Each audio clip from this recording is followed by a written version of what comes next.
Jadi ada 3 orang pemuda, soleh-soleh semuanya. Mereka punya 1 adik perempuan, berempat. Yang paling bungsunya cewek, cantik, masih jomblo, single. Bukan jomblo, single. Karena dia biasa aja gitu dengan kesinggelannya.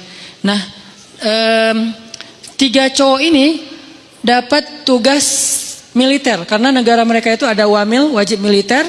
Ada peperangan, mereka diserang. Akhirnya 3 cowok ini dipanggil untuk ikut berperang. Mereka khawatir gimana dengan adiknya yang perempuan. Siapa yang akan jaga? Ini cerita dari hadis, bukan fiksi, bukan fiktif. Fiksi beda lagi, bukan fiktif gitu. Cerita dari hadis.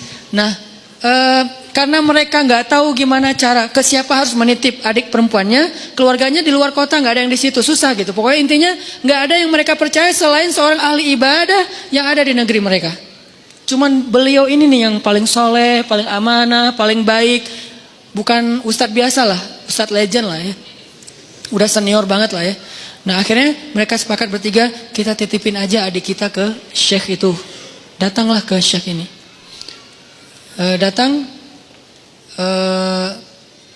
Kalau nggak salah namanya Barsisa, nama syekhnya, Syekh Barsisa. Kami dapat tugas militer, kami ingin menitipkan adik perempuan kami di rumah Anda, karena tidak ada yang kami tenang menitipkan adik perempuan kami kecuali kepada Anda. Syekhnya nolak. Ya wajar dong, orang soleh takut fitnah kan. Astagfirullahaladzim, saya nggak bisa, saya nggak pernah menampung kebenaran. Syekh ini juga nggak pernah nikah, saking sibuknya dengan ibadah, saking solehnya gitu. Bukan yang nggak nikah berarti udah sibuk ibadah juga. Beliau kayak Imam Nawawi. Imam Nawawi itu nggak nikah sampai akhir hayat kan.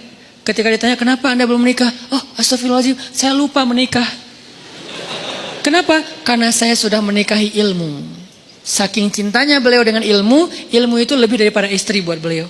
Sehingga tidurnya dengan buku, bangunnya dengan buku, jalannya dengan buku, buku aja kerjaannya. Imam Nawawi, ilmunya luar biasa dahsyat.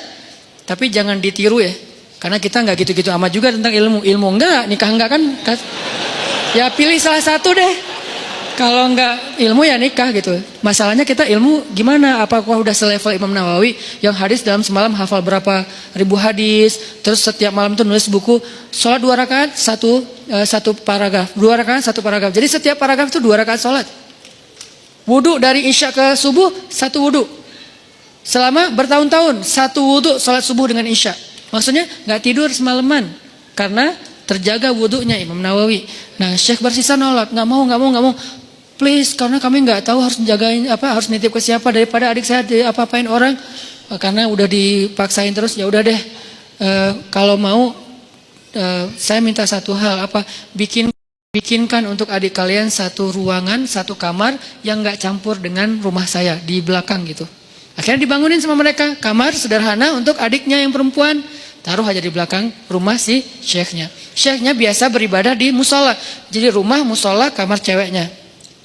Jarak musola dengan kamar ceweknya terhalang oleh rumah syekh, jadi agak berjarak gitu. Udah pergi mereka berjihad. Hari-hari pertama syekhnya nggak pernah berkomunikasi 1 patah kata pun dengan si cewek ini. Karena diamanahin nafkah kebutuhannya, akhirnya dititipkan uang. Syekh ini ke pasar beli roti, setiap pagi taruh roti di depan pintunya, balik lagi ke musola zikir, astagfirullah. Si perempuannya tahu jam udah buka, jam udah ada roti di depan pintu dia buka, ambil roti, makan di dalam. Nggak pernah komunikasi. Sehari, seminggu, minggu kedua mulai datang setan. Yuwaswis fi sudurin pakai perasaan, bukan pakai logika. Perasaannya yang diusik. Kasihan juga tuh cewek kesepian. Masa nggak disapa sama sekali, ntar dianggap sombong loh. Ya sapa sederhana aja, nggak usah berlebihan, cuman sehat gitu doang. Oh ya udah, titipin roti. Assalamualaikum, sehat teh? Sehat Ustadz, alhamdulillah. Oh ya, pergi aja. Gitu doang. Jadi kayak japri, sehat, udah. Nggak pakai emoticon. Jadi benar-benar kayak tiis aja gitu kan ya, dingin aja, nggak ada apa-apa gitu. Zikir astagfirullahaladzim. Besok datang lagi setan. Masa cuma nyapa doang? Siapa tahu dia pengen sesuatu tapi nggak berani ngomong karena kaku. Ya lebih lemes lagi lah, biar siapa tahu si cewek ini butuh apa, nanti dia bisa ngomong karena nggak malu. Oh iya juga sih. Teh sehat ya, kalau butuh apa-apa kasih tahu saya ya. Oh iya Ustadz makasih. Nah ini kan nih. Akhirnya datang setan yang satu lagi, lo tugasnya sama cewek, gue cowok. Gitu. Setannya bagi tugas, tapi bukan karena kelainan, memang gitu tugasnya. Si setan yang ke ceweknya bilang, itu Syekh itu baik banget ya, soleh banget. Kamu kalau ada apa-apa jangan sungkan, ngomong aja ke beliau orang soleh kok, orangnya senang membantu. Kan baik kan? Nggak ada yang negatif kan? Besok-besok, teh butuh apa? Ya Ustadz boleh nitip sesuatu apa? Pengen apa makan apa gitu. Ini ada uangnya, nggak apa-apa udah dititipin sama kakak-kakaknya teteh. Oh ya udah, maaf ya Ustadz merepotkan, nggak apa-apa. Nah, mulai ini. Pergi ke pasar, beliin apa roti, susu. Makasih Ustadz udah bagi 2 aja saya, masa saya makan sendiri nggak habis. Setan bilang kan, nggak akan habis tuh mubazir. Benar nggak sih? Mubazir kebanyakan tuh, udah bagi 2 aja. Ustadz bagi 2 aja, udah nggak apa-apa makan aja. Kata si yang satu lagi setannya, jangan mau diterima, malu atuh sama cewek. Udah, akhirnya apa? Udah makan aja, ntar kalau nggak habis baru saya habisin. Mulai kan makan, nggak habis. Ya udah sini dihabisin. Mulai kan agak-agak gimana gitu kan, bekas makan. Lama-lama datang lagi setan tuh. Coba tanya, siapa tahu dia pengen belajar sekaligus daripada dia diam-diam aja, nyantri aja sekalian. Nyantrinya apa? Belajar agama. Tanya butuh apa tentang masalah agama yang saya bisa bantu.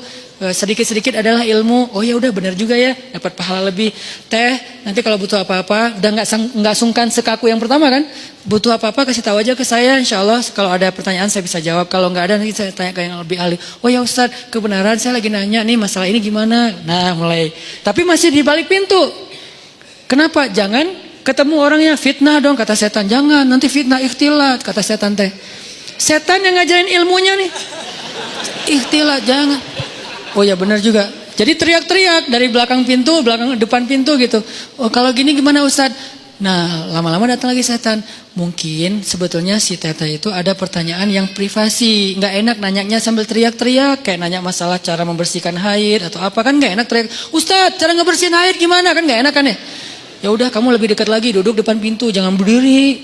Duduk aja depan pintu, baru ngobrol. Ya udah teh, kalau Teteh butuh tanya apa-apa, saya insya Allah siap jawab. Ini nggak perlu teriak-teriak. Oh ya Ustadz di balik pintu. Sama-sama duduk di pintu tapi masih kehalang, pintu tertutup. Datang lagi besoknya setan.